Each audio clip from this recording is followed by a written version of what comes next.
سلام دوستان، وقت همگی بخیر. امیدوارم همگی شاد و سلامت باشید.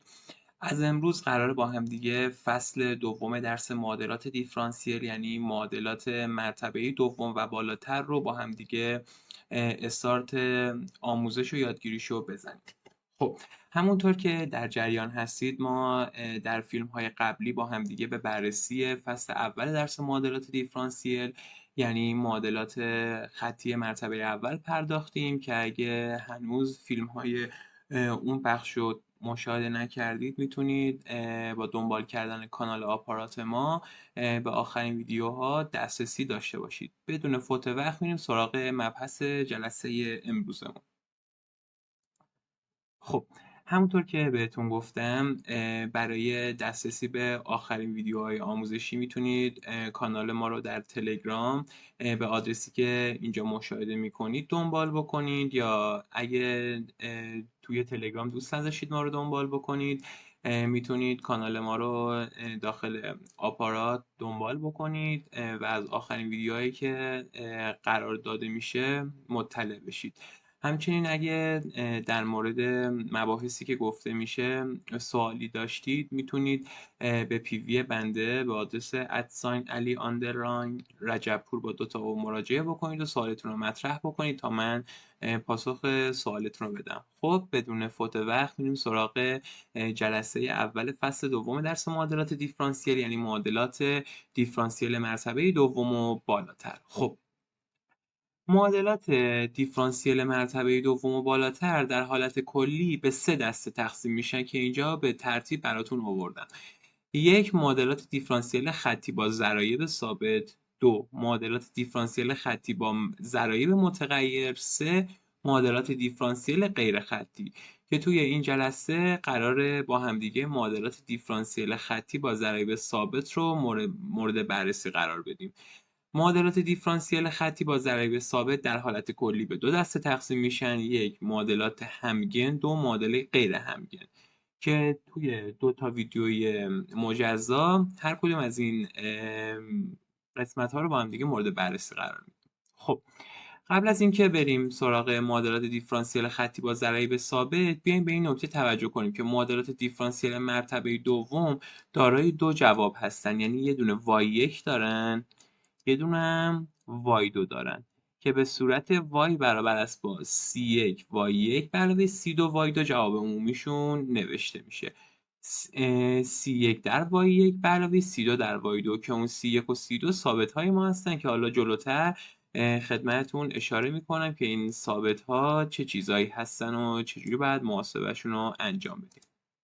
خب، همونطور که گفتم امروز داریم با همدیگه معادلات خطی با ضرایب ثابت از نوع همگن رو با همدیگه مورد بررسی قرار میدیم. خب، فرم اصلی معادلات درجه دوم به چه صورتی هستند؟ فرم این معادلات در حالت کلی به صورت y زگند به علاوه f1 xy پریم به علاوه f2 xy برابر با f3 x هستش. خب، همونطور که گفتیم معادلات درجه مرتبه دوم به 2 دسته تقسیم میشن. 1 از نوع همگن، 2 از نوع غیر همگن.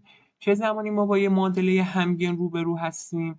زمانی که سمت راست تساوی ما، یعنی اون تابعی که به وای و مشتقات وای بستگی نداره، برابر با 0 باشه.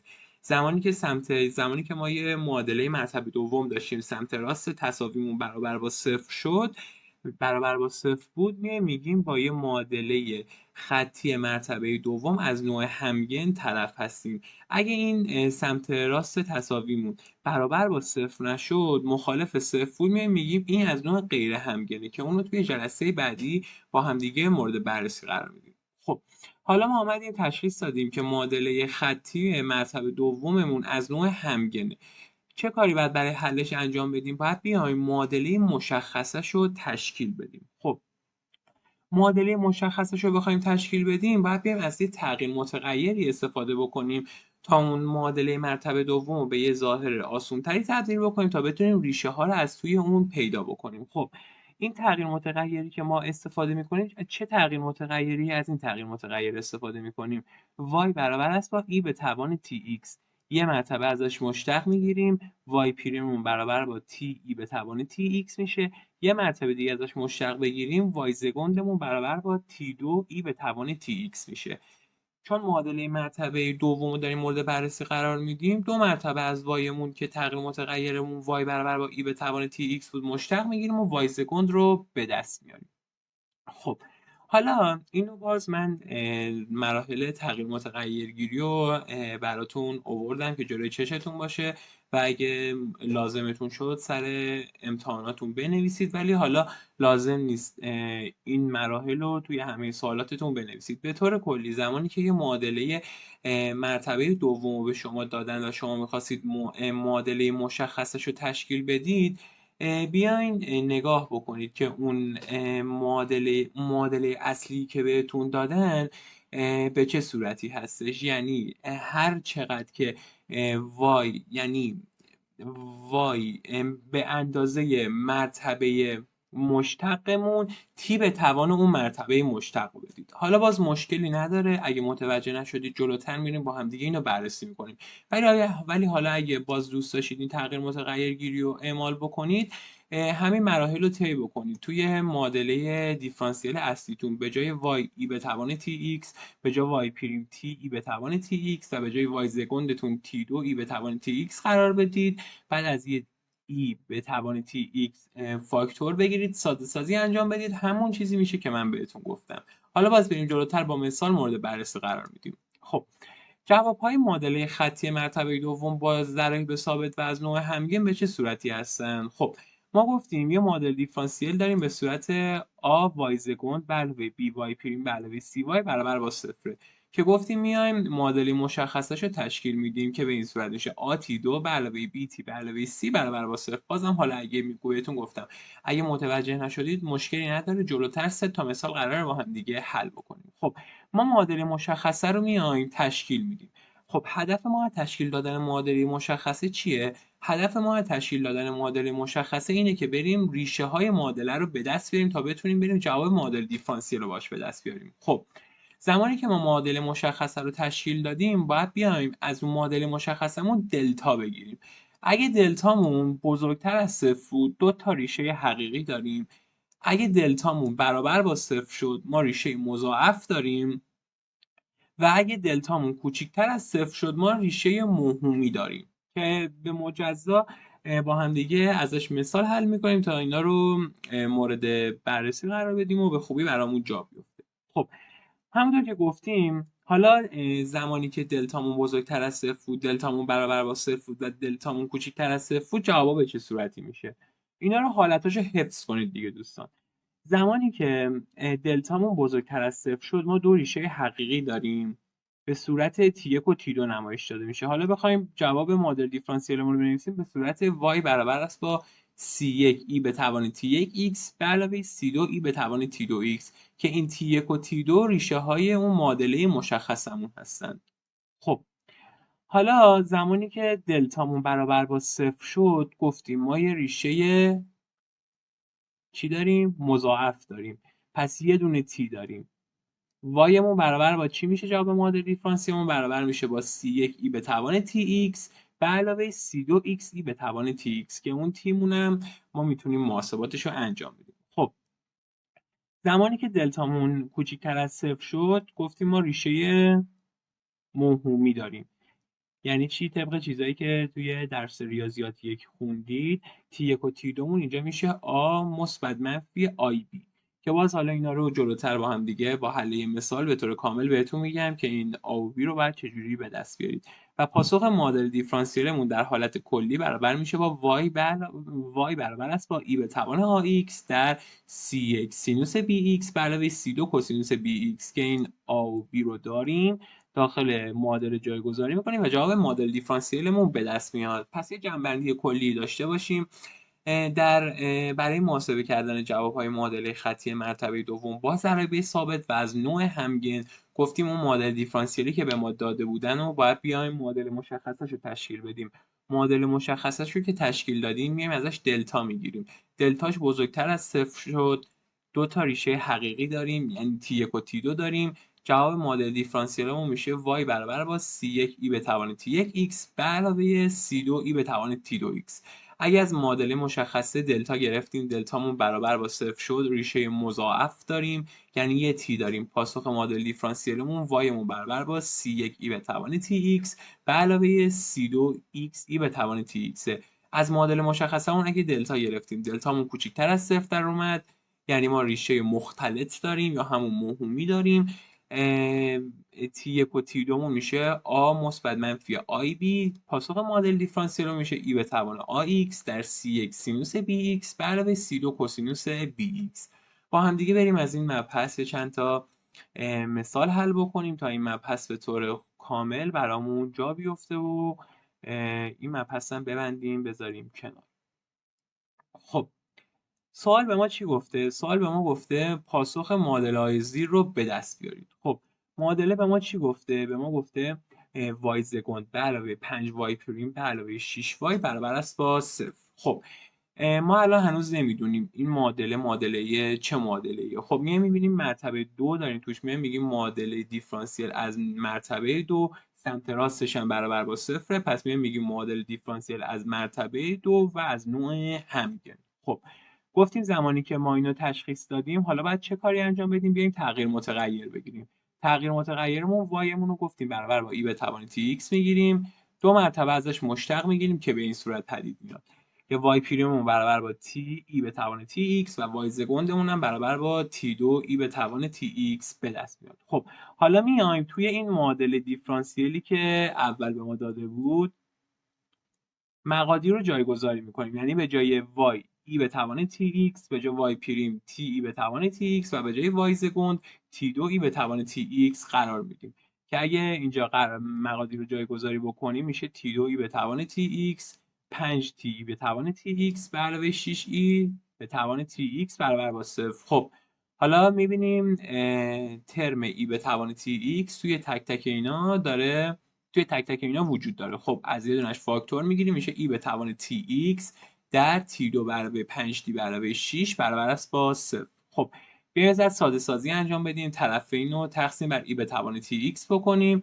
که در نهایت به صورت t2 به علاوه 5t به علاوه 6 برابر با 0 به دست میاد. خب گفتیم ما باید بیایم دلتاشو محاسبه بکنیم، یعنی گفتیم زمانی که معادله مشخصه رو تشکیل دادیم باید بیایم دلتاشو محاسبه بکنیم. فرمول دلتا چی بود دوستان؟ فرمول دلتا بود b2 منهای 4 ac. خب حالا باز این a و b و c رو من یه بار دیگه بهتون بگم چی بود. a ضریب t2 بود، b ضریب t بود و c مون هم اون مقدار ثابتمون بود که اگه جایگذاری بکنیم میشه 25 منهای 24 که میشه 1.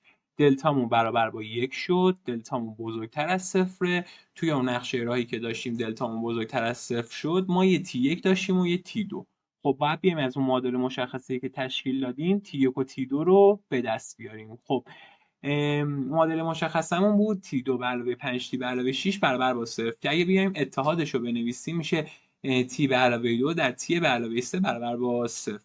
خب از اینجا t1 و t2 رو تشخیص میدیم. t1 مون برابر با منفی 2 و t2 مون برابر با منفی 3 شد. خب گفتیم زمانی که دلتامون بزرگتر از 0 شد پاسخ معادله دیفرانسیلمون به صورت c1 e به توان tx به علاوه c2 e به توان t2x. اینجا من یه t1 رو جا انداخته بودم. خب حالا بخوایم پاسخ معادله دیفرانسیل رو بنویسیم y مون برابر با c1 e به توان t1x. t1 مون چنده؟ منفی 2x به علاوه c2 e به توان t2x که t2 مون اینجا منفی 3 میشه منفی 3x. این الان شد پاسخ معادله دیفرانسیلمون.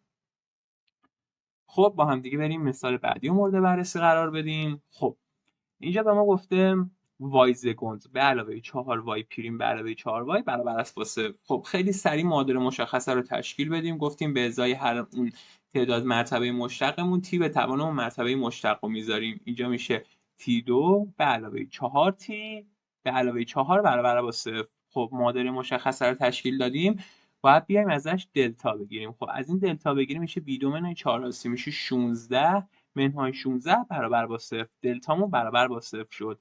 دلتامون توی اون نقشه راه برابر با 0 شد. ما ریشه مضاعف داشتیم. ریشه مضاعف رو چجوری به دست می آوردن؟ تی رو مقدارشو منفی بی به روی 2a مقدار ریشه مضاعف به دست می اومد که اگه مقادیر رو جایگذاری بکنیم منفی بی میشه منفی 4، 2a هم میشه 2 که میشه منفی 2. الان اینجا تیمو برابر با منفی 2 به دست اومد. خب طبق اون نقشه راهی که برای پاسخ نهایی مدل دیفرانسیل برای زمانی که دلتامون برابر با 0 بود نوشته بودیم، اگه دقت بکنید پاسخمون به صورت y برابر است با c1 ای به توان tx به علاوه c2 x ای به توان tx. به جای همه این تی ها میذاریم منفی 2 و در نهایت پاسخ نهایی مدل دیفرانسیلمون به این صورت به دست میاد. یه مثال دیگه بریم از زمانی که دلتامون منفی میشد حل بکنیم تا این مبحث هم به طور کامل مثالاشو حل کرده باشیم. خب اینجا معادله به ما داده وای زگند به علاوه وای پریم به علاوه وای برابر است با 0. خب حالا اینو گفته به ما حلش کن.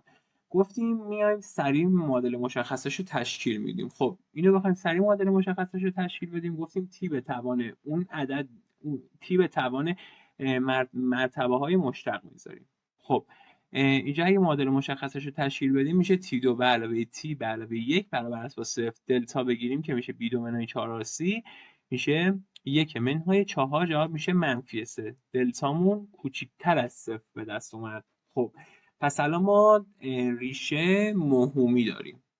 اوکی، ریشه مختلط داریم. بهتر من بگم ریشه مختلط داریم الان. یعنی الان چی؟ آ به علاوه آ مثبت منفی بی آی داریم. اوکی. خب حالا بریم ریشه های اینو محاسبه بکنیم. ریشه ها رو چجوری ما محاسبه می‌کردیم؟ فرمول داشتیم از حسابان 12 یادمونه. منفی بی مثبت منفی رادیکال دلتا به روی 2a. خب مقادیر رو جایگذاری میکنیم. منفی بیمون میشه منفی 1، رادیکال دلتامون که همون رادیکال منفی 3 به روی 2a. خب ما اگه بخوایم عادی محاسبه بکنیم منفی زیر رادیکال هیچ معنی نداره. این الان اشتباه نیست دوستان، دقت بکنید. اینو الان ما نمیتونیم محاسبه بکنیم، ولی خب اینو میتونیم به چه صورتی بنویسیم؟ میتونیم بنویسیم این رادیکال منفی 3 رو بنویسیم، چون رادیکال منفی 3 در حالت عادی جواب نداره. ولی برای اینکه ما بتونیم ازش استفاده بکنیم رادیکال منفی 3 رو میتونیم بنویسیم رادیکال 3 ضرب در رادیکال منفی 1. خب طبق چیزایی که ما از اعداد مختلط بلدیم رادیکال منفی 1 رو برابر با آی میگرفتیم اگه دقت کنید دوستان. اوکی. خب اینجا الان رادیکال منفی 1 هم برابر با آیه. خب پس به جای رادیکال منفی 1 هم آی میذاریم، پس میشه رادیکال 3 در آی که اگه بیایم اینو ساده بکنیم در نهایت ریشه هامون به صورت منفی 1 دوم مثبت منفی رادیکال 3 دوم آی به دست میاد. خب حالا پاسخ معادله دیفرانسیل زمانی که دلتامون منفی بود به چه صورتی به دست میومد؟ گفتیم وایمون برابر میشه با ای به توان آیx در c1 سینوس bx به علاوه c2 کوسینوس bx. خب حالا این آ و بی کدوم بود دوستان؟ این آمون اون مقدار ثابتمون بود، این بیمون اون مقداری بودش که ضریب اون آی بودش که اینجا هم همون رادیکال 3 دومه، مقدار ثابتمون هم همون منفی 1 دومه. اوکی. خب حالا توی فرمول پاسخ نهایی بذاریم. جواب نهاییمون در نهایت به صورت y برابر است با ای به توان منفی 1 دوم x در c1 سینوس رادیکال 3 دوم x به علاوه c2 کوسینوس رادیکال 3 دوم x به دست میاد.